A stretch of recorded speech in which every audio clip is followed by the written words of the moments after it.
Welcome to Motos, Cades, and Coffee. Hey everybody, it's Andy from Motos, Cades, and Coffee. Today we're going to be talking about my Royal Enfield Bullet military. So what does a Royal Enfield Bullet 500 military bring to the fight? Well, besides being aptly named the Bullet, the motto of Royal Enfield is made like a gun.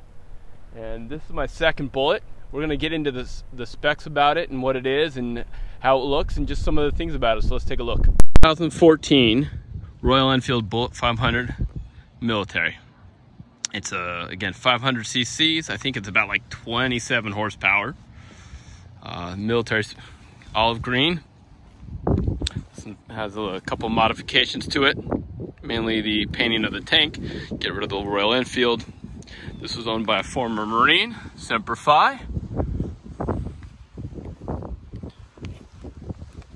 Has a off-road, more oriented off-road tires.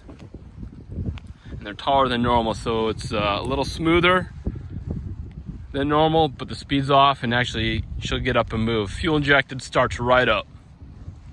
Does have a kickstart, and it's pretty quiet compared to the normal Bullet. I don't know if that's on purpose or just the fact, I don't know if the military had a quieter exhaust or not. This one has a wrapped exhaust.